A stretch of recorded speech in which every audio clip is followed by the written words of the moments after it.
In Jesus' mighty name. Amen. Amen. Amen. Hallelujah. Hallelujah. Abaririmbyi muri buze kumfasha nabwo ko tugiye kuririmba gatoya. The choir is going to sing. Hallelujah. Hallelujah. Kandi turubuze kuririmba tuticaye. And we shall sing while he's standing Nakantu up. gato cyane muhumure. It's just a little bit, a short thing. Yesu nashimwe cyane. Glory to King of Kings. Gira mugenzi ngo haguruka Tell your turirimbe. neighbor, please stand so that you may sing together. Hallelujah. Glory, hallelujah. Bari kuri za mikrofone muri buze kwigabanyamo muri amajwi ko ari abiri ngiye kubatozamo nanjye baye dirija rero. The backers will sing two voices. I'm going to tell them. Ukurikije uko uyu muhanda umeze usohoka, depending on the whole way, aba bagiye kuririmba mu ijwi ryabo ngiye kubatozamo. This will sing their own voice. N'aba baririmbe mu rindi jwi ngiye And kubatozamo. the other part will sing in the other voice. I'm going to train them too. Iki gihande This part. kigiye kurimba kwacyo n'iki kirimbo And kwacyo. this side will sing on its own as well. Abasore muri buze kuririmba mu ijwi mwumva ribabereye. Abakobwa baririmbe muri rindi jwi nabo ribabereye. Ryaba iryaha cyangwa iryahana. Many have their own voice, and the ladies will have their own. Ngo karabaye rero. Aya majwi abiri sabahora. Uvuga ngo kuri Noheli bibaho. Yesu nashimwe cyane. Praise God, hallelujah. Uru ruhande uru. This side. Tugiye kuririmba muri ubu buryo. I'm going to sing like this. Turarima ngo Hallelujah, hallelujah, hallelujah, hallelujah, hallelujah, hallelujah. Iyo ndimbo yakunanira. Nubwo waba uri muri koma wayiririmba. Yesu nashimwe cyane. Aha rero tugiye kuririmba muri rijwi. Amen. Amen. Mwese mvuko mugiye kuririmba? Ni gute? Hallelujah, hallelujah, hallelujah, hallelujah, hallelujah, hallelujah. Mbese nk'abantu b'abagabo murabyumva nkamwe. Yesu nashimwe cyane. Hallelujah, hallelujah, hallelujah. Mwemuretse. Hanyuma mwebwe murigabanyamo abagabo. Hallelujah, hallelujah, hallelujah, hallelujah, hallelujah. Umva tugiye kubadirija kihande na kiriya. Yesu nashimwe cyane. Kandi ntabwo kimwe kiri bubanza ikindi gikurikiraho. Twese turagendera rimwe mu ijwi ryacu. Amen. Mami ndabasengeye ngo baririmbe neza. Amen. Amashimeshe kumana yacu. Glory, hallelujah. Hallelujah. Hallelujah. Umunsi ni Christmas tunezerwa twabonye umucunguzi. Today is Christmas, you ought to celebrate. Kumva ni mushya hagati muri twese. Jesus is born. Tujye kugendera rimwe rero. Rimwe kabiri gatatu.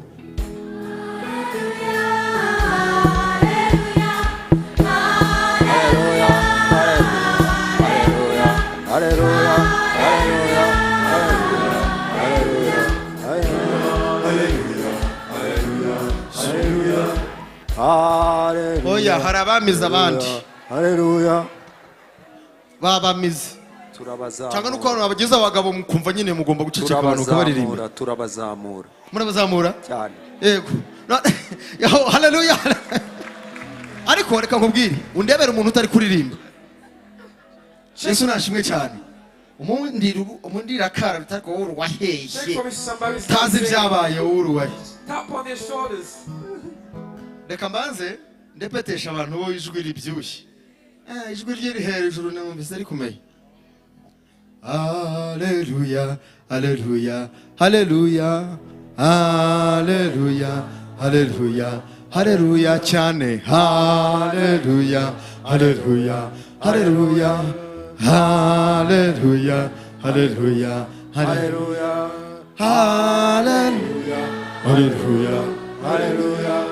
Hallelujah, hallelujah, hallelujah. Chane, hallelujah, hallelujah, hallelujah, hallelujah, hallelujah, hallelujah, hallelujah, hallelujah, amen. Hallelujah, hallelujah, hallelujah, amen. Hallelujah, hallelujah, hallelujah. Hallelujah,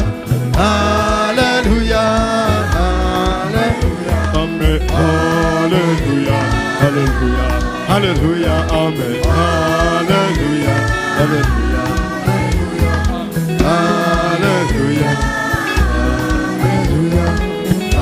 hallelujah, amen, amen, amen, hallelujah, hallelujah, hallelujah, amen, hallelujah, hallelujah, hallelujah,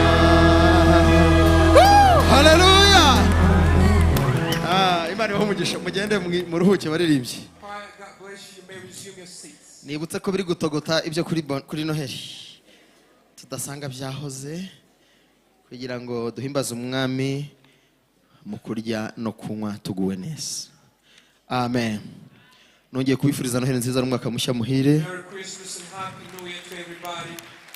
Hallelujah, hallelujah. Hallelujah. Kandi uyu mwaka 2026 tugiye kwinjiramo. And this year we're about to enter 2026. Twatangiye kumenya ibyawo tutarawugeramo. We already know about it before we enter it. Imana yavuze ko izajya ihishurira intore zayo ibihishwe byayo. God said he shall always let his people know ahead of time. Kaduhishurira ibihishwe. He shall tell us things that are hidden Katumenyesha ibyenda kubaho. and tell us what is to happen. Ngiramugeza ngo dufite amakuru. Tell your neighbor we got the news. Ngiramugeza ngo dufite amakuru. Tell your neighbor we got the news. Dufite amakuru. We got the news. Ya 2026. We got all the news concerning 2026. Kandi ayo makuru Imana yahishuriye. And the news has been revealed Abayikunda. to they that love Ariko him. umunsi wo kuyatangaza suyo. But it's not the right day to proclaim, to say it. Ndagira ngo uyu munsi I want us today, ko ari umunsi udasanzwe since it is a special day kandi kuri buri muntu wese. to each and everybody. Twaje kwizihiza umunsi umwami wacu yatuvukiyeho. We've come to celebrate the birth of Jesus Christ. Umunsi twabonye The umucunguzi. day the Redeemer was found. Amen. Amen. Ndagira ngo dusome amagambo y'Imana twihuse. Without further ado, let's read the word of God. Turasoma igitabo cy'umuhanuzi Yesaya ibice 9 murongo wa mbere tugere kuri 5. We're reading in the book of Isaiah chapter 9 from verse 1 through 5. Kandi turongera dusome umutubo bw'iziko bwanditswe na Yohana ibice umutubo bwanditswe na Luka ibice 2:25 na 26. We shall also read the book of Luke chapter 2, 25 and 26. Sabe Reverend hanyuma dufashe dusangire ayo magambo. Yesaya 9 umurongo wa mbere. Ngere kuri 5. Abantu bagenderaga mu mwijima babonye umucyo mwinshi.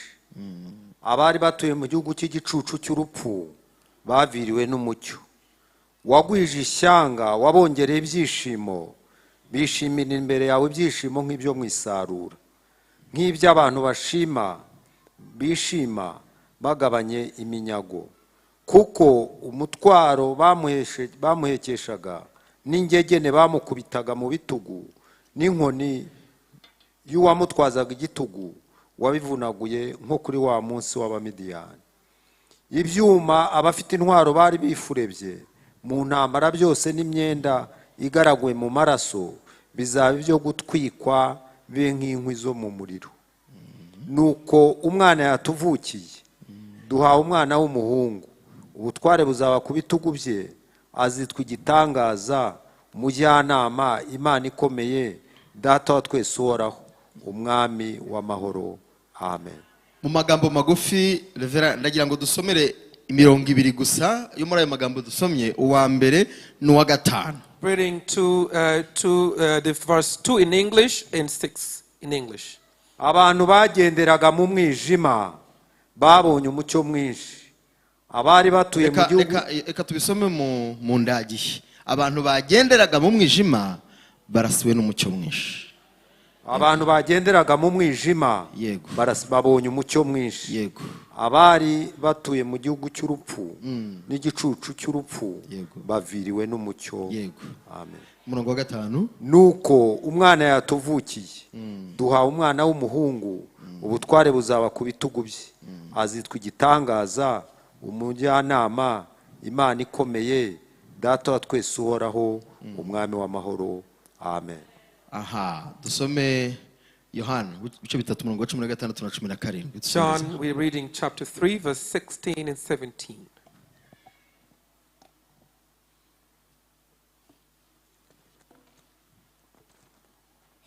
Yohana 3:16. Kuko Imana yakunze abari mu isi cyane, byatumye itanga umwana wawe w'ikinege, kugira ngo umwizera wese atarimbuka, ahubwo ahabwe ubugingo buhoraho. Kuko Imana itatumye umwana wayo mu isi gucira abari mu isi w'iteka, ahubwo yabikoreye kugira ngo bose abari mu isi bakizwe nawe. Amen. Mwakire ijambo ry'Imana. Receive the word of God. Amen. Amen. Uyu munsi ni umunsi mukuru mwiza. Today is a great day, a special day. Suko umwami yavutse uyu munsi. It is not that the Lord is born today. Amaze imyaka 2000 avutse. It's been more than 2,000 years since he was born. Uyu munsi ni ceremony yo kwibuka ukuvuka kwe. This is the ceremony to remember his birth.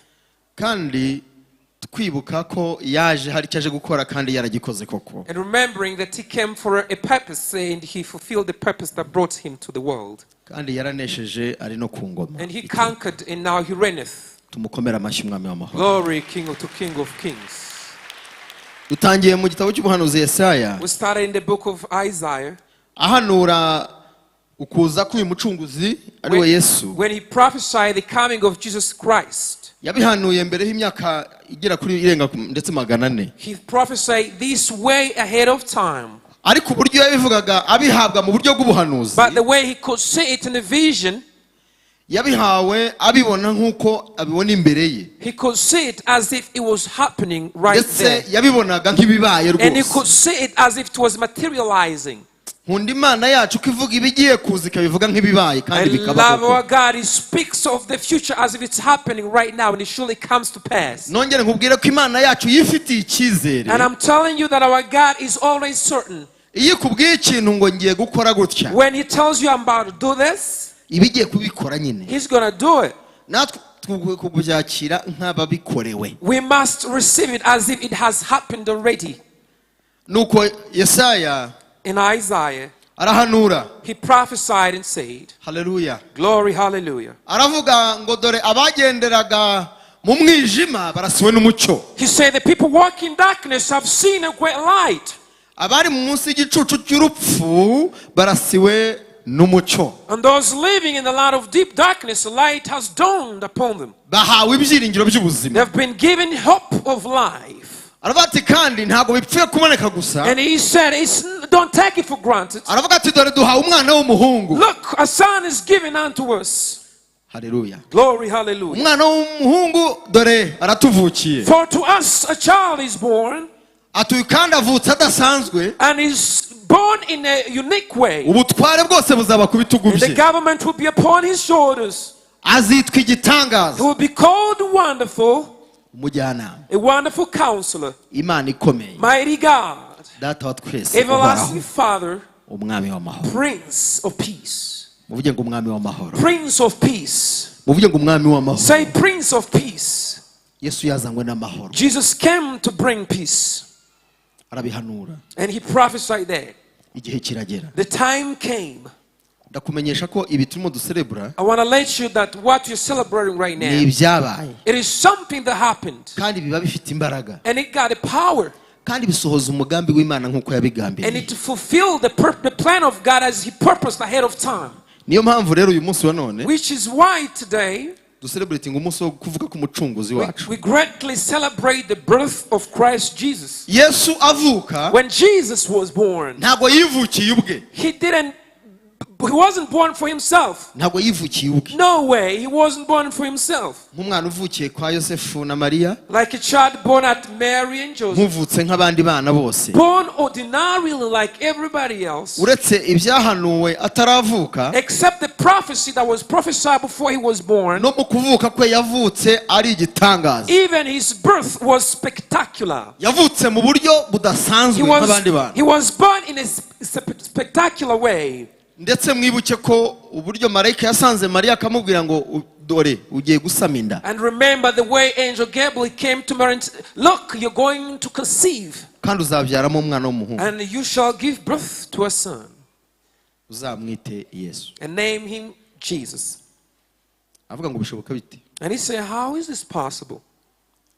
Ko inzira zisohoza ibyo ntazihari ku I buzima can't see bwanjye. the way for it. I cannot see it. Rya jambo ngazitwa igitangaza cyatangiye kuboneka rero. The word saying he will be called wonderful, now the wonder is Yavutse mu found. buryo bw'igitangaza. He was born in a miraculous way, Niyo mpamvu umuntu wese umufite which is why whoever has got Jesus, hari ibintu bimubaho bikaba igitangaza. there are wonders that happen to them that are spectacular. Ndakurarikira uyu munsi ntugusige utyo. I invite you that this day wants you the same way you came. Wakira uyu mwami w'ibitangaza. Receive King of wonders, Wabayeho mu buryo who bw'igitangaza. was born in a unique and spectacular Akarangwa way. n'ibitangaza. He was characterized by wonders. Nawe azagukoresha kandi azagukoreraho And ibitangaza. he shall use you mightily, and you shall perform miracles as Icyo well. usabwa ni ukumwakira gusa All he asks, no receive him. kumwizera nanone. Receive him and have faith in him. Mukomere amashyi kuko yaje ku bwacu. Round of applause to King of Kings. Kandi uyu Yesu And this Jesus, aza when he came, ntabwo yaje ku bwe. he didn't come for himself. Yaje ari impano iva ku Mana ku bw'abantu. He came as a divine gift coming from the human being. Hindukira umbwira mugenzi wawe ngo uyu munsi wibuke ko wahawe impano y'igitangaza iva ku Mana. Turn and tell your neighbor, tell him that you received a divine gift from the Lord himself. Haleluya. Glory, hallelujah. Haleluya. Glory to King of Kings. Kristo ni impano y'Imana. Yaje Christ is the gift from the Lord ituruka ku Mana that cometh from God himself. kandi zari yacu. And he came as our own gift. Nongere nkubwire ngo mbwirire mugenzi wawe ngo mwibutse ngo uyu munsi wibuke impano y'Imana iva ku Mana yitwa Yesu. Tell your neighbor, remind them that remember the gift from God who is Jesus Christ. Dusoma ijambo ry'Imana muri Yohana ibice 3 umurongo wa 16. Read it when we read in John 3:16. Ritubwira ngo nkuko yakunze ari mwisi cyane byatumye itanga umwana wayo w'ikinege. Saying, for God loved so the world, he gave his only begotten son. Ngo kandi bikora kugira ngo umwizera wese atarimbuka ahabwe ubugingo buhoraho. Whosoever believeth in him shall have eternal life. Arongera kandi avuga ngo kandi kuko iyo Mana itatanze uwo mwana wayo gucira habisi hiteka. And since God did not bring the child to condemn the world, Ngo ahubwo ibyo yabikoreye kugira ngo abisi bakizwe nawe. instead he did that for all human beings to be redeemed by him and him only. Haleluya, haleluya. Glory, hallelujah. Haleluya, haleluya. Glory, hallelujah to King of Kings. Ntago twamuherewe kuza kuduciraho iteka. He wasn't given to us to condemn us. No way. Ahubwo twamuherewe kugira ngo dukizwe nawe. He was given us to save us. Yadukizaga iki rero? What was he setting us free from? Ndio rya jambo Pastor Gasana yavuze. This is the word Pastor Gasana said. Igitaro cyari kibumbishijwe ibimenyetso bikomeye cyane. The book was quite tight with seals. Harimo imivumo, agahinda, umubabaro, kurimbuka, urupfu rw'iteka. It contained curses, tribulation, eternal death. Ngo kandi byari bitewe nuko umwana w'umuntu yari yacumuye. And that the pain that was caused by the wrongdoing of a humankind. Ngo kandi umushinga w'Imana kwari kugira ngo uyu mwana w'umuntu abeho mu bugingo bw'iteka. But the mere plan of God was to give a human being eternal life. Hagombaga kuboneka umucunguzi rero. A redeemer had to be found. Uza kumenagura icyo gitabo akagishwanyaguza ibirimo byose bigakurwaho. To break the seals, place the curse, the tribulation and everything. Maze umwana w'umuntu akongera agahabwa ubugingo And the bw'iteka. Son of Man will have his life restored back. Twagomba kubona umucunguzi udukiza iyo mivumo n'ibyo byose byari muri icyo gitabo. A redeemer needed to be found to rescue us from all curses and everything that was in the book. Haleluya. Glory to King of Kings. Haleluya. Glory, hallelujah. Haleluya. Hallelujah. Ndagira ngo mbabwire ngo uyu munsi wa none I want to tell you that today, n'umunsi wa Noheli ngo umunsi w'izina gusa duserebure ako ntibigire ibintu bidusigira ntugire ikintu dusigira muri twebwe. let us not just go through the motions. No way. Let us leave something behind important. Kuvuka kwa Yesu The birth of Jesus ntibibe inkuru gusa y'umunsi, let it not be just a news for the day. ahubwo ibe inkuru y'agakiza ku buzima bwacu. Instead, let it be a news of salvation upon our lives. twongere tuvive agakiza twaboneye muri Kristo Let's Yesu. live and rejoice the salvation gotten from Jesus twongere Christ. twishimire agakiza kabonekeye muri Kristo Yesu. Let's rejoice in the salvation found in Jesus Christ. waje kugira ngo niducirweho iteka kubw'ibicumuro, ahubwo duhabwe ubugingo bw'iteka. He who came to redeem us, not to condemn us for our iniquities, no, cyangwa se dukizwe nawe. so that we may be saved by him and him alone. Yesu aza rero When Jesus came, yaje kubw'impamvu, he came for a purpose. yaje azanye agakiza. He brought salvation. bwira ngo ndagutangariza ko uyu munsi agakiza kongeye kuboneka imbere yawe. hitamo neza. Tell anybody, I announce to you that the salvation is found before you right now. Hallelujah, hallelujah. Glory, hallelujah.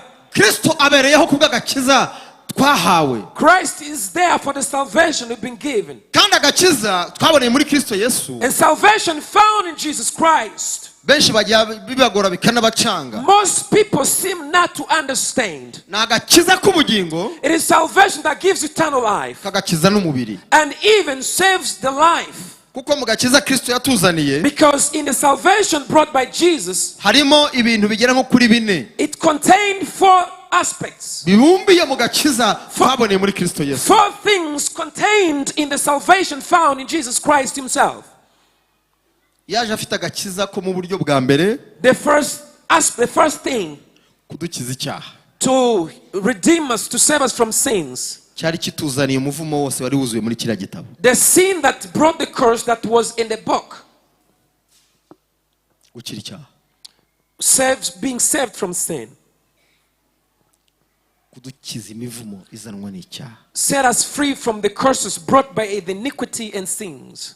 yaje atuzaniye agakiza karimo gukira indwara, He brought sin of healing the diseases.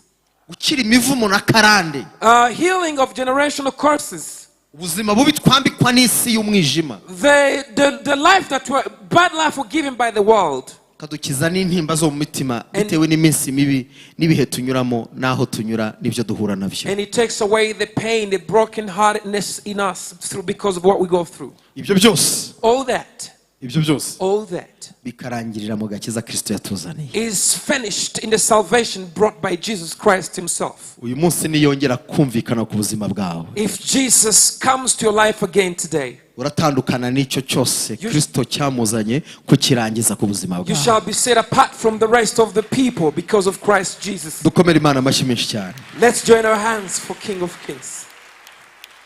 dusoma muri Luka ibice 2:25 When we read in the book of Luke 2:25, ngo Simiyoni w'i Yerusalemu when Simeon in Jerusalem, wari umukiranutsi rwose, he was a righteous man. kandi akaba agaragara imbere y'Imana ari umutambyi w'ukuri. He was devout and a right priest before the Lord. ngo yategerezaga ihumure ry'Abisiraheli, He waited for the comfort of Israel ngo yihanganye cyane, patiently kuko yari yabwiwe n'umwuka w'Imana because he'd been told by the Holy Spirit ngo yuko azapfa atabonye agakiza k'Abisiraheli. he won't die until he sees the salvation of Israel. nongere mbabwire ngo Yesu ni ihumure ry'abamwizeye. I want to tell you that Jesus is the comfort of they that believeth in him. nimwakire ihumure riva kuri Kristo Receive Yesu. comfort from Christ Jesus. mwakire agakiza gaturuka kuri Kristo Receive Yesu. salvation stemming from Christ mwakire Jesus. ubutabazi bwihuse kuri Receive Kristo rapid Yesu. rescue from Jesus Christ. twongere twakire ihumure Let's receive comfort once again. nk'uko bigitangira From the beginning, ngo igitabo kibumbye. when the book was closed, ibyo twasoma mu byahishuriye Yohana ibice 5. it is read in the book of Revelation chapter 5. ngo abone igitabo kibumbye, He saw a closed book. Uwiteka aravuga ngo ninde wangendera akabumbura kino gitabo, And Jesus said, who can break the seals kugira ngo nongere ngarure umwana w'umuntu naremye kugira ngo agire ubwiza bwanjye. so that I may restore the man to his original intent. ngo mu ijuru no mu isi no munsi y'isi habura n'umwe. Both in heaven and earth, nobody was able to break the seals. ndagira ngo mbabwire ngo Yesu umwami w'ihumure I want to tell you that Jesus, King of comfort, yabaye ihumure uhereye mu ijuru tutaramumenya hano. he became a comfort way ahead before we knew him in heaven. Yohana ngo wabonaga ibyo ngo aritegereza abona mu bizima, mu bakuru, mu bamarayika ngo habura n'umwe. And John saw in the living creatures and in angels, no one was found. ngo nuko Yohana ararira And John wept ngo bitterly. arizwa no kubona ko habuze n'umwe wabasha kubumbura icyo gitabo. He wept bitterly because no one was found to break the seals of the book. Oh haleluya. Glory. ngo ariko mu kanya gatoya But in a blink of an eye, ngo mu kanya gato shortly afterwards, marayika ukomeye cyane ngo yegera Yohana the archangel came close to John. aramubwira ngo Yohana wirira And he said, John, do not cry again. wirira Yohana Do not weep anymore. ngo dore intare y'umuryango wa Yuda igisizi cya Dawidi aranesheje. Look, the Lion of Judah is conquered. ni uhawe kubumbura icyo gitabo. And he's coming to open, to break the seals. ngihumure riraboneka mu ijuru. The comfort was found in the whole heaven. ngo ibizima no kurubya bikubita imbere y'Uwiteka Imana. The living creatures bowed before the Lord. bikubita imbere ya Yesu. They bowed before the Lord. Rama ngo ni wowe wari ukwiriye kuba. They say, you're worthy. ni wowe wari ukwiye kuboneka. It is you who is worthy to be found. umucunguzi umwami w'amahoro ihumure ry'abera ryarabonetse. The Redeemer, King of Peace. The ndakwifuriza kwakira umwami w'ihumure. I wish you to receive the Lord of comfort. iyi si turimo dufite ibintu byinshi bituma imitima yacu ihagarara. In this world, we have a lot of things that can take away our peace. duhura n'ibituma imitima yacu ihagarara ikajugunya amahoro. We encounter a whole lot that knock us out of our place, and we don't have peace at all. ese wari uzi ko ushobora guhagarika umutima wawe, umutima ushobora guhagarara utabuze ibyo urya, utabuze ubutuma, utabuze ibyo wambara, umutima ukaguhagararamo kubera impamvu? Do you know that your heart can be anxious, though not because you don't have food, but because of certain reasons? ariko hejuru y'ibyo byose bigaragara bifatika But on the top of all tangible things bitabasha gutanga ihumure, that do not give any comfort, bitabasha gutanga agakiza, that do not give any salvation, Yesu yarabonetse. Jesus is being found. muvuge ngo amina cyane. Say amen out loud. tumukomere amashyi umwami Round w'amahoro. of applause to King of Peace. mwamutanga ihumure. The King who gives comfort, isi yose igahumurira. and the whole world is comforted. Bwana Yesu asifiwe sana. Praise Jesus. Haleluya, haleluya. Hallelujah. uyu munsi Today, twongera twibuke we are going to reflect, remember, byongere bibe bishya ku buzima bwacu, it shall be renewed again, kwakira umwami w'agakiza kacu, and receive the King of our salvation. kongera kumva umwami abaye muzima hagati muri The twe, King will be renewed in our life once again. kwakira umwami w'ihumure, We receive the King of comfort, uduhumuriza mu bihe the byose. King who comforts us always. ndagira ngo umenyeshe inshuti yanjye, Let me tell you, my friend, uyu munsi wa none today, ntubu munsi nk'indi minsi isanzwe gucelebrating birangire, let it not be an ordinary day like any other day, ariko gusigira ikintu gishya mu buryo but budasanzwe. let it live something new in your life. gusigira ikintu gishya. Let it live something new. Haleluya, Glory, hallelujah. haleluya. Glory, hallelujah. Simiyoni ngakimara kumubona When Simeon saw Jesus, bamuzanye mu nzu y'Imana, when he was brought into the house of the Lord, Mariya na Yosefu, Mary and Joseph, umwuka w'Imana amubwira ngo jya mu rusengero. and the Holy Spirit told them, go to the church. ahageze hahurira na se na nyina ba Yesu, Upon arriving at the temple, he met the father of Jesus and the mother. ngo aramwakira aranezerwa cyane. And then he held the baby and he rejoiced. ngo amaze kubona umwami w'ihumure, After seeing the King of comfort, umutima wakira amahoro n'ihumure, his heart leapt for joy. ntiyahangayikishwa no kwinjira mu rupfu. He wasn't concerned about death anymore. nibwo yahise avuga ngo noneho nushaka usezerere umugaragu wawe kuko mbonye agakiza k'Abisirayeli. There and then he said, Haleluya. hallelujah. abantu bafite umwami w'ihumure ntibatinya urupfu. Those who have the King of comfort are not afraid of death. gupfa Death. noneho yaje nawe atanga ihumure, ngo urubori rw'urupfu rukuramo kuko yanyuze aho hantu akahashyira inzira. He came and gave comfort, and he removed the stinger of death because he made the way. kubaho ni Kristo no gupfa ni inyungu k'umukristo wese nejejwe n'Imana mu mutima wanjye n'umuriro w'ijuru urimo, sigaye ngendera mu mucyo w'ukuri, Yesu umukiza niwe mucyo. nejejwe n'Imana mu mutima wanjye, umuriro w'ijuru urimo, sigaye ngendera mu mucyo w'ukuri, Yesu umukiza niwe mucyo. ndagira ngo uyu munsi wa none Today, ushira ubwoba, do not be afraid. wongere ushira amanga, Do not be afraid. Be bold. wanesheje ni muzima, The one who conquered is still alive. wakoneshereje ni The muzima. one who conquered is still alive. Wongere wishimira agakiza. Rejoice for salvation's sake. Kera bajya kuvuga ngo umuntu nkumva ashimira ati haleluya, ati ndashima Imana ngo kuko Imana yampaye agakiza ku buntu. Long time they would thank God and say, I thank God for giving salvation for free. Noneho ubwo buntu nkumva se ni ubuntu kuko bigurwa, kwenda we yabuze ibiguzi byakagura. I was like, is it free? Is it because he didn't have any money maybe to buy it, something like that? Naho ni ubuntu bugeretse ku bundi. But I came to understand that it's grace upon grace. Ngirira mugenzi wango ugiriye ubuntu wowe wakiriye Yesu nk'umwami n'umukiza w'ubugingo bwawe. So Ni it ubuntu is bugeretse ku bundi. for you to receive Christ is grace upon grace. Kandi ubuntu bene ubwo buntu ntibugurwa. And such grace is not bought of any money. Nta kiguzi. There is no cost to it. No. Kugirirwa ubuntu nyine. It is just grace of God. Mumera ikiganza ngure ngo wagiriwe ubuntu. Give a handshake to your friend and tell him it's the grace of God. It is grace.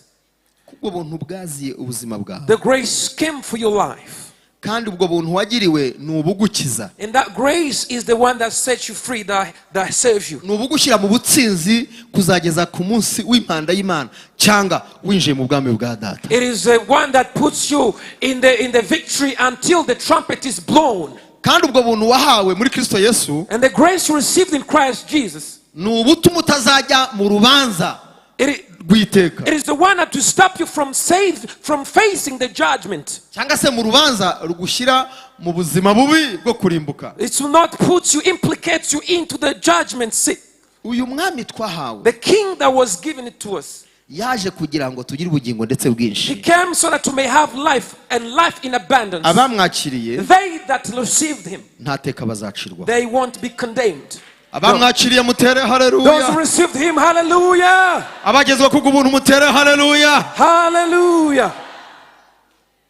Abamufite dufite amahoro, abamufite dufite byose, abamufite dufite ubugingo, abamwakiriye muzajya mu ijuru mwihangane. Haleluya. Hallelujah. Yesu nashimwe. Praise be the name of the Lord. Haleluya, haleluya. Glory, hallelujah. Mpera ikiganza mugenzi wawe ngo urugendo rwiza. Give a hand to your friend and tell him safe journey. Aho twerekeza ni heza. Where we're heading is a beautiful place. Kandi muhumure inzira Kristo yazinyuzemo, yarazitunganije And rwose. fear not, the Lord has paved the way for us. Icyo usabwa ni ukugendana nawe muri urwo rugendo ufashe. All he asks, hold him tight, hold his hand. Kuko icyamuzanye Because the reason why he ni came, ukugira ngo azaguheke paka kumurikiye Data. he wants to carry you until he presents you before the Father. Ngo uwo munsi In that day, azahaguruka atumurike. he shall stand and present us. Atumurikire itorero. He shall, Atumurikire Data. he shall present us to the Father. Muvuge ngo amina cyane. Glory, hallelujah. Ngo Data nawe azanezerwa. And the Father will be joyful. Ngo avuge ngo dore ya proje yanjye Satani yaraburijemo yari yangije. And he said, look, this is the plan that the devil has been fighting against fiercely. Ngo umunezero uzamwuzura Data wa And twese. to be filled with joy. Waturirimbira indirimbo yarepese kera isi itararema. And he shall sing a song that was rehearsed before the world was created. Tuzamura amaboko duhereza Imana yacu Let's give icyubahiro. glory to King of Kings. Umwami w'amahoro yaratuvukiye. King of peace has been born unto us. Kandi aho twerekeza ni heza ni haza. And where you're headed is a beautiful place. It's a good place. Anagenda yaravuze ngo ndagiye kubategurira hanyu. Even before he went, he said, I'm going to prepare a place for you. Ngo kandi kwa Data hari amazu menshi. And to my Father, there are so many beautiful mansions. Ngiye kuyategura neza nyadekore. I'm going to prepare the mansion for you. Kandi nzagaruka mbajyana. And I shall come and receive you, Kugira ngo nanjye aho nzaba namwe tuzabane. so that where I will be, you shall also be. Haleluya, haleluya. Glory, hallelujah. Bari muzi ko abamarayika bizima n'abakuru ngo bahora bafite kwifuza ngo icyaduha ngo tuba abantu natwe twinjire mu gucungurwa k'umwami tuzahabwa ubwiza nk'ubw'umwana w'umuntu. Did you know that the angels are always desiring, the angels, the living creatures, all of them are desiring to see the Son of Man represented before God. Uri umuntu w'igiciro mu maso y'Imana ku bwa Kristo. You are a precious person in the sight of the Lord for Christ's sake. Bwana Yesu asifiwe sana. Praise be the name of the Lord. Yesu nashimwe cyane. Praise Jesus. Yesu nashimwe cyane. Praise be the name of the Lord. Kandi ubonye Yesu And he who finds Jesus akamubona amaso ku maso and finds him and sees him face to face, akamwakira nka Simiyoni mu nzu and y'Imana akamwakira receives him like Simeon. umutima uhita wuzura amahoro His heart is full of peace, uhita wuzura ihumure is full of comfort. ntiyongera guhangayikishwa n'ikintu icyo ari cyo cyose He's not anxious about anything at all, ndetse atinyuka n'urupfu and he's even bold to face death. ndetse wanavuga ngo Kristo kuva winje mu bugingo bwanjye nushaka unyeze unyure kuko aho ngiye ni heza. They are bold enough to say, even if I die today, because I know I'm going to a more beautiful place. Simiyoni aranezerwa And Simeon was joyful. aravuga ati nushaka usezere umugaragu wawe kuko mbonye ihumure rya Isirayeli, mbonye agakiza ka Isirayeli. And Simeon was joyful and he said, Lord, you may dismiss your servant in peace because I have seen the salvation of Israel. uyu munsi rero nanone Today now, nawe ubwawe even you, wongere again do this. kuri ikintu gishya Do something new. uvuge ngo Yesu And say, Lord Jesus, ngwino mu buzima bwanjye, come into my life. ongera Once again say, uvukire mu bugingo bwanjye, be born in my life. ndakwakiriye I receive you nk'umwami w'amahoro, as the Lord of peace, umwami w'ihumure, the Lord of comfort, intsinzi y'ubuzima, the victor of life, umfitiye agakiza ku buryo bwose. the one who's got salvation of all kinds. nongere nkumve mu buzima May bwanjye. I feel you once more in my life. Hallelujah. Glory, hallelujah. mumpera ikiganza mvuga ngo ndabikwifurije nawe Give a ubyifuza. handshake and tell your neighbor, I wish you to uyu bring munsi you. ntugusige nk'umunsi usanzwe. Let this day be a special day. reka uyu munsi ube mu magufa n'imisokoro, inyama n'amaraso ndetse no mu bugingo bwawe. Let this day be in your bone marrow, even in your life. Hallelujah. Glory, hallelujah. Hallelujah. Hallelujah. Hallelujah. Glory, hallelujah. Oh hallelujah. Hallelujah. Oh hallelujah. Hallelujah. Hallelujah. Mwami w'amahoro naganze. May the King of Peace take charge. Yesu nahabwe icyubahiro. Praise the Lord.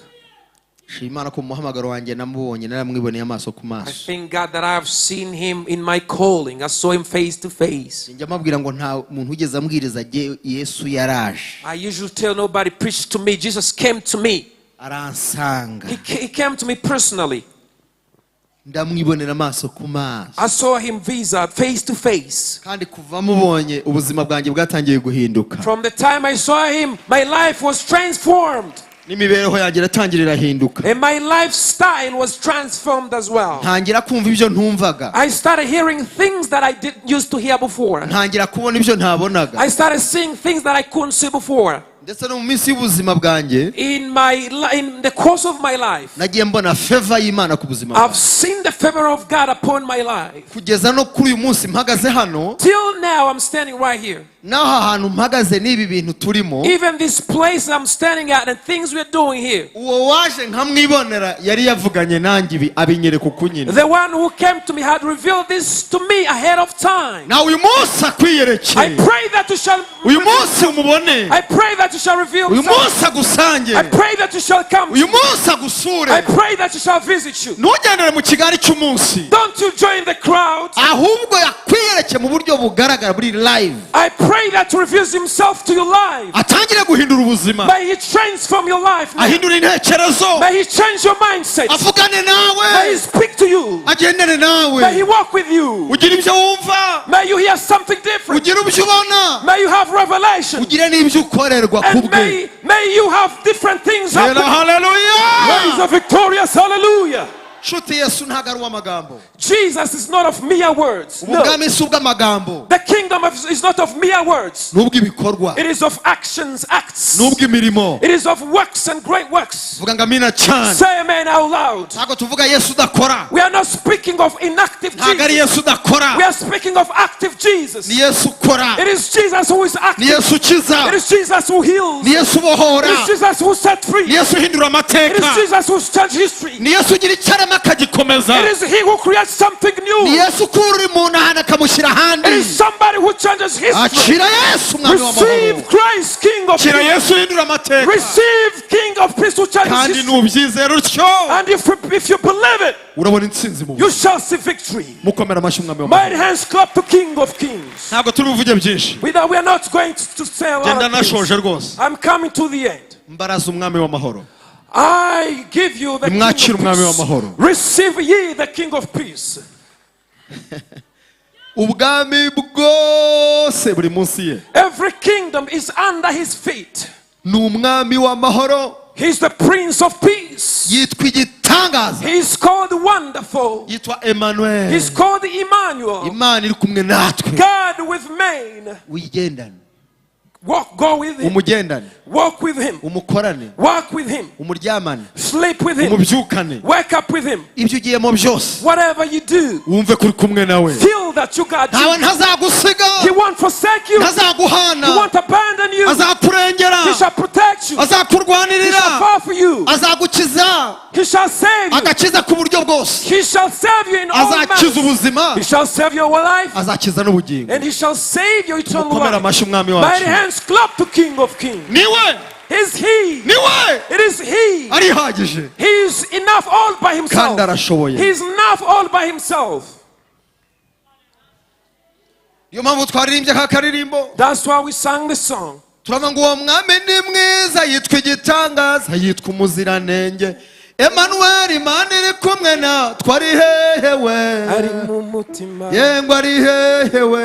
Ari mu mutima. Gira mugenzi ngo mu mutima aho ntihakwiye kuba. In the heart, that's where he deserves to be. Ntukaze mu rusengero uvuge ngo Yesu wanyere mu rusengero ko nisohoka ubwo ndaba ntandukanye nawe. Don't think Jesus is also only in the church. No Ari way. kumwe natwe iminsi yose yo kubaho kwacu. He's within us until the end of Umwakire mu our journey. mutima. Receive him in your heart. Kubera ingabo y'amahina. Because he shall be your buckler.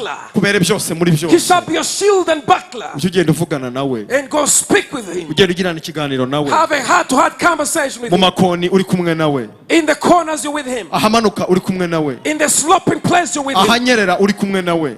In the slippery place. Ahazamuka uri kumwe nawe. In the mountains you're with him. Ni umwami w'ibihe byose. He's king of all seasons. Kugeza igihe azakumurikira imbere ya data. Until he shall present you before the Father. Uwo ni wo mugambi we. That is his intention. Nicyo cyamuzanye. That is his mission. Yaje kugira ngo tugire ubugingo ndetse bwinshi. His mission was for us to have life and life in abundance. Uziko ngo yari amaze kwambara umubiri yanyuze no mu bantu abana nabo asangira nabo ngo ibintu by'umubiri n'isi bishaka kumurusha imbaraga ngo nicya gihe mu gashyamba k'Igetsemani ngo yabonye uburyo agiye kurangiza mission yuwamutumye ngo abonye imibabaro abonye inga abonye ikamba abonye kwambara kubusa abonye uburyo agiye kwinjira mu kaga aravuga ngo umutima wanjye urabikunze ariko umubiri ufite intege nke ngo habaho intervention y'ijuru. Hallelujah, hallelujah. Niba Kristo wari Imana ijana ku ijana yageze ahantu umubiri ukamunanira intervention y'ijuru ikaboneka nawe Imana izintervene humura. Imana izatabara. Jesus will come through for you. Hallelujah. Uvuge ngo amina cyane. Say hallelujah out loud. Abamufite muhumure mufite intsinzi mufite ubutabazi bwihuse. If you got Jesus, you have comfort, you have victory. Ufite akaga n'amakuba nutamufite. Somebody who's troubled is the one who doesn't have him. Nutatuje akanwa ke ko Yesu ari umwami yapfuye akazuka. It is he that hasn't confessed that Jesus died and rose again. Ndetse akabyizeza umutima akabyatuza akanwa. And believeth in his heart and confesses with his mouth. Uyu munsi nibikugendekera bityo. Today, if you decide to follow him. 2026. 2026. Ugiye kuba umwaka udasanzwe ku buzima bwawe. It's going to be a different year upon your life. Imana igiye kunyuranya ibihe. God is going to differentiate seasons. Kubw'umwami w'imyingoma ku buzima bwawe. For the king that runneth upon your life. Agiye kwima ingoma tubibikoma ngoma kuboneka ko kuza kwe tubifitiye amatsiko azatsembesha satani kuboneka ko kuza kwe umwami agiye kwima ingoma. Hallelujah. Hallelujah. Hari umuririmbyi ajyaga arimba w'umudivantiste araje araje na na na na na na na na na la la la la la la. Murakaza karimbo ihorere ihumurire umwami ihumure yabonetse. Hallelujah. Hallelujah. Uvuge ngamina cyane. Say amen out loud. Yinjiriye Yerusalemu ngo bamusasiye. He came to Jerusalem. They put palms. Musasi imyenda mu nzira. Musasire ya ndogobe. Mureke mwene Dawidi. Abari uyigendaho. uwaje kuducungura yanesheje cya kiyoka ubu ni uri ku ngoma niwe mutware dufite niwe mutware dufite niwe mutware dufite niwe mutware dufite ibiti byo mu mashyamba ibiti byo mu mashyamba nibiririmbire hamwe nibiririmbire hamwe imisozi n'udusozi imisozi n'udusozi bituragare byishime bituragare byishime bituragare byishimwe bituragare byishime uwaje kuducungura yanesheje cya kiyoka yanesheje cya kiyoka ubu ni uri ku ngoma ni uri ku ngoma niwe mutware dufite niwe mutware dufite ayiwe niwe mutware dufite niwe mutware dufite yanesheje cya kiyoka haleluya he conquered the dragon yanesheje satani he conquered the devil ariko satani ubugoma agira yabukuye he harya ngo arashaka sasa zisasira mu nyanja y'umuriro igurumana yabitewe n'iki nk'uko Imana yacu yaremye uwo muntu itamugishije inama nawe itapanga gupfobya uwo mushinga urumva ariko ngo Yesu yaraje uwo mugambi wa satani awuvyorogamo inkota ikomeye cyane muvuge amina. Jesus came and thwarted the plan of the devil Satan. Imana ishimwe. Praise Jesus. Umwe aravuga agapira karengeye niho Yesu yakarenguriye muvuge amina cyane. Hallelujah. Satani abesha umwana w'umuntu acumurira ku giti nawe agiye amucungurira ku giti agapira karengeye niho Yesu yakarenguriye. The devil haguruka utera wishime kandi unezerwe umucunguzi wacu ariho. Hallelujah. Ni muzima. But our Redeemer lives. Kandekere tujye kurya ifiriti. So let me stop here so that tugerageza kwirya bon appétit. Those who are going to have chips, ab'imyaka nayo itumye murya ibitetse ibintu bitogosheje mugubwe neza mutogose mwotse ku makara muvuge ngo umwami wacu ni muzima ku buzima bwacu. Hallelujah. The age doesn't allow, go and ariko ntabwo narangiza uyu mwaka 2025. I can end 2025 ntamagaye umuntu wese uje kwisunga uyu mwami w'amahoro without calling somebody who wants to be saved, uje kwakira uyu mwami who w'ihumure, wants to receive the King of Comfort. atabanje gukora icyo gikorwa cyiza kizima. Please, if you hear, kizatuma hazagera hose so that wherever you go, mu gihe icyo ari cyo cyose, whenever, ahantu aho ariho hose, wherever, ngazabure kumubera ingabo y'amahina, he shall be your shield and buckler. azabure kumubera umucunguzi by'ukuri, He shall be your savior and redeemer. kwakira Yesu nk'umwami n'umukiza w'ubugingo bwawe. If you're here and you haven't received Christ as your Lord and personal Savior, maze iby'isi byose ukabibona nk'ubusa, and then you shall see everything of the world crucified, ntihagire ikindi cyongera kugutera ubwoba, and nothing will intimidate you anymore. shyira ikiganza hejuru tugusengera Imana. Would you lift up your hand if you're wakira here? Yesu nk'umwami n'umukiza w'ubugingo Receive bwawe. Christ as your Lord and personal uyu Savior. munsi avuke ku buzima bwawe, Today shall be born of your life, abonekere ubuzima bwawe, and he shall be found in your life, amurikire ubuzima bwawe. and he shall enlighten your life. abagenderaga mu gicucu cy'urupfu They that walketh in the darkness, bagize ibyiringiro by'ubuzima, now they have hope of life. abagenderaga mu mwijima They that walk in the darkness, barasiwe n'umucyo. they are illuminated by the light. abashaka kwakira umwami w'amahoro, umwami w'umucyo, bakarasigwa n'umucyo. If you want to receive the King of Light, please move forward. mwese mwaramwakira umwami n'umukiza w'ubugingo I bwanyu. believe all of you have received him. uwiteka nahabwa icyubahiro. All the glory to Jesus. muri abaragwa b'ubugingo. Hallelujah. Bwana Yesu asifiwe sana. Praise Jesus. Haleluya. Glory, hallelujah. Haleluya. dukomere Imana amashyi. Mighty hands clap to King of Kings.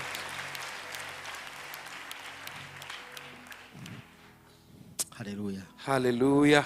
ngo Yesu azaza abantu bose barumvise ubutumwa bwiza. Jesus will come when the news will have spread across the whole world. nta rindi rizina twahawe munsi y'ijuru dukirizwamo uretse irya Kristo Yesu. There's no name in heaven and earth that salvation is gotten from except yawivugiye ngo ni Jesus. jyewe nzira ni nanjye kuri ni nanjye bugingo buhoraho. He said, I am the way and the truth and I'm the eternal life. kandi umbonye ababonye data. And who sees me sees the Father. Oh hallelujah. Glory, hallelujah. kuko njyewe na data turi umwe. Because my Father and I are one. nkorera mu kiganza cya mugenzi wawe mufate umukomeze. Would you hold your neighbor's hand? mumbwire ngo mukomeze mu mutima wawe. Tell him, hold him tight in your heart.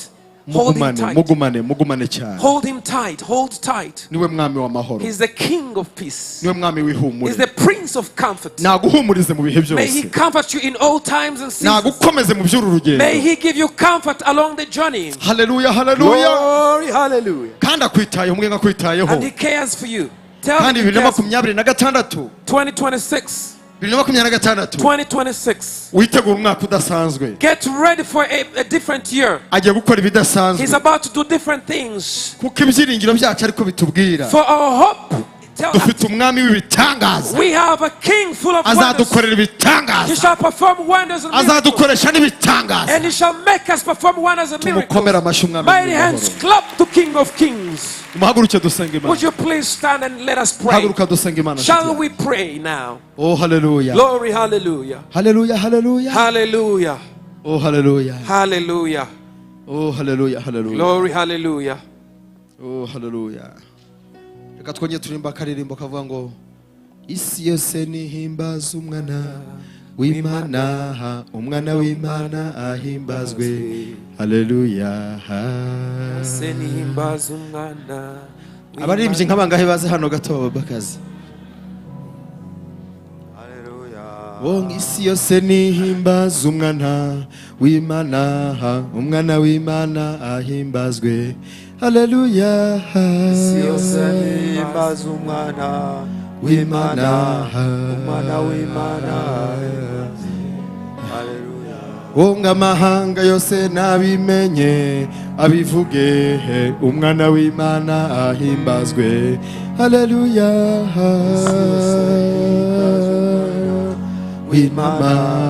umwana w'Imana ahimbazwe.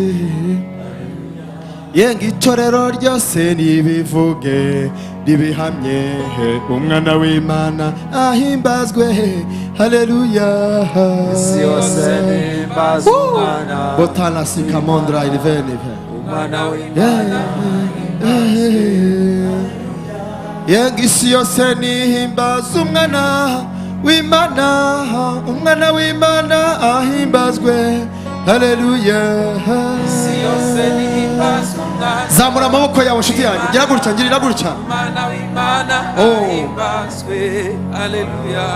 yenga abamwizeye bose babone amahoro umwana w'Imana ahimbazwe. hallelujah. isi yose nihimbaza umwana w'Imana. moti kamandi yasiri. ahimbazwe. hallelujah. yemwe bakomeye ndetse n'aboroheje bose umwana w'Imana nahimbazwe. hallelujah. isi yose nihimbaza umwana. isi yose nihimbaza umwana w'Imana. umwana Hey. w'Imana ahimbazwe. hallelujah. yenga abamwizeye bose bahorane intsinzi umwana w'Imana nahimbazwe. hallelujah. isi yose nihimbaza Osa kontene mai. w'Imana. rendi na gine amanda kere venisas. hallelujah. wonga isi yose nihimbaza umwana w'Imana umwana w'Imana nahimbazwe. hallelujah. isi yose nihimbaza umwana w'Imana. umwana w'Imana nahimbazwe. hallelujah. rambura amaboko maze dushima Imana. Lift up your hands, let us pray. urakoze Uwiteka umwami nyiribihe. Thank you, Lord, over seasons time. tugushimira urukundo rwawe data wa twese We thank you udukunda. for your love, loving Father, rwatumye ukunda abari mu isi cyane. that made you love the whole world. urwo rukundo rutuma utanga umwana That wawe. love made you give your only son. ndetse uramutanga kugira ngo tugire ubugingo. And you gave him for us to have eternal life. ntabwo wamuduhereye kuduciraho You urubanza, didn't give him to condemn us. ahubwo wamuduhaye kugira ngo dukizwe nawe. You gave him to us so that he may save us. yaje kudukiza akaga n'amakuba n'ibyago He came to save us from troubles and tribulations. yaje kudushyira mu mahoro He came to give us peace. kandi yaje gushyira mu mahoro bacurira inguni And He's come to give peace to those who are troubled. waje kugira ngo duhindurirwe amateka tubabaragwa mu To bugingo change our history and to be the heirs of urakoze eternal life. Kristo Yesu wemeye kwitanga Thank you, Christ, for accepting to be nawe crucified. ukemera ukamanuka ukaza ukambara akamero k'umuntu You came and put on a human form. urakoze kwemera kuba umwana w'umuntu ukavukira mu muntu Thank you for allowing to be born in the earth. ndetse ngo guca bugufi kwawe And your humility byatumye intsinzi iboneka that made it possible for the uratwirongera You found us kubw'igise cy'amaraso for igorigota the blood that was shed. duhinduka ubwoko bukomeye We became a great ubu people. twaratsindishirijwe rwose And now we are overcome. twaratsindishirijwe We rwose have been justified. turi abaragwa b'ubugingo We are the heirs of uyu eternal munsi life. wa none Now, Lord Jesus, ni umunsi twibuka umunsi it is watuvukiye a day we remember your birth. nyemerera buri muntu wese uri muri iri Allow teraniro me, oh Jesus, Kristo wongere wumvikane mu buzima let bwe Christ be felt in their life. wongere wigaragaze ku buzima bwa buri munsi Manifest to each and everybody's life. utsinde ikibi n'igisa nacyo Overcome every evil thing. kandi wongere udukize tubibone And set us free once more. ubutabazi bwawe buboneke tubibone Save us, come to our rescue. waravuze ngo ntuzadusiga You ntuzaduhana said you want to leave us, you want to forsake kuko us. ushaka kutumurika mu maso ya Because you data want to present us before the Father. abahungu n'abakobwa Your bawe sons and daughters, ngaba bari imbere they yawe are before you, Lord. twaje kwizihiza umunsi They wawe have come to mwiza celebrate you. waduherewemo When you were given to us, tukakwakira we received you. ihumure rikaboneka The comfort was found. nyemerera utange ihumure Oh Lord, give comfort, nyemerera utange amahoro give peace, tanga umudendezo give freedom, tanga icyubahiro give honor. uganze mu bugingo bw'ubwoko bwawe Take charge upon your kandi people. ugende uyobore kandi utegeke Take over, Father. ibidafitiwe inzira ubihe inzira Make ways where there is no way. ibyananiranye ibihanga muri nk'imana itagira ikinanira Make what is impossible possible. uyu munsi bimenyekane ko ukoze imirimo Today, let it be ikomeye known that you have performed a miracle. tukiva aha As we live here, utugame imbere go ahead of us. utuyobore inzira Lead us. utuganiza Lead us. twumva ijwi ryawe May we hear your voice. mu izina rya In yesu the name of utubere Jesus. umujyanama Be our counselor. tubere imana ikomeye Be a wonderful, a mighty God. kandi imana ihoraho And be an everlasting God. turyamye dusinziriye As uriho we sleep, kandi uriho muri twe you are within us. tugenda mu nzira As we uriho walk, you're within kandi uriho us. muri twe You're within us. kandi no mu rupfu turi kumwe Even death, you shall go with us. kuko tuzumva impanda Because we shall hear the trumpet. tukambika ubwiza And we shall be given glory. tugasanganira umukiza And we shall ku go kirere and find the Father. urakoze kugize neza mwungeri Thank you, mwiza good Lord. uyu munsi ni umunsi Today udasanzwe is indeed a wonderful day. ubu umunsi w'amahoro mu mitima yose iri hano Let it be a day that brings peace into our ubu hearts. mwami w'amahoro mu gihugu cyacu Be the king that runneth in mwami our country. ihumure mu banyarwanda twese And give comfort unto all runners. abisi bose bizihiza uyu munsi Let the whole world to celebrate. nibahabwa amahoro n'ihumure Give peace and comfort. induru n'intugunda bishire Hallelujah. Let there be no strifes anymore. haboneka ituza n'amahoro Let peace be tsinda found. abazimu n'abadayimoni Overcome the demons. tsinda imbaraga z'umwijima Overcome the power of the devil. n'ubutware bwose bw'umubiri Lest the dominion of the enemy. kuko waje uri umucyo Because your light kandi urasira abari mu mwijima and enlightening they that are in darkness. umucyo wawe nuboneke Let thy light be found. amahoro yawe naboneke Let thy peace be found. urakoze kugiriye neza twebwe Thank you twese for blessing all of us. urakoze kugiriye neza igihugu cyacu Thank you for blessing our country. urakoze kugiriye neza isi yose Thank you for blessing the whole world. abakwiriye bakwizera bose babona ihumure All that believe in you, let them find tugukomeye amashyi comfort. We tugukurira clap for you ubwatsi as a token of tugushimira appreciation. tukunezerewe Thanking you, yuko uri rejoicing, hagati muri twebwe because you know amidst kandi ugendera muri twe and you walk among us ugasohoza byose muri and you twe fulfill everything you promised. tubisabye imana We ask of mu Jesus izina rya kristo in the umwami mighty wacu name of Jesus. amen Amen. tera haleluya Raise a victorious iya hallelujah. kabiri haleluya A second hallelujah. tera iya gatatu Raise the third haleluya hallelujah. noheri nziza n'umwaka mushya muhire Merry Christmas and happy hobera New Year. mugenzi wawe mwifuriza umwaka mushya mwifuriza umwami w'amahoro mwifuriza intsinzi mu buzima Hug your friend and wish them a new year. haleluya Hallelujah. imana ibahe umugisha uwiteka abagirire neza May the Lord bless you all. kwiza kw'imana kubane namwe May the good hand of the Lord be upon you. mugubwe neza kandi mugire umugisha Be well and have a wonderful day. mu izina rya In the yesu mighty name of Jesus. amen Amen. amashyi menshi ku mana Mighty hands clap to King of Kings.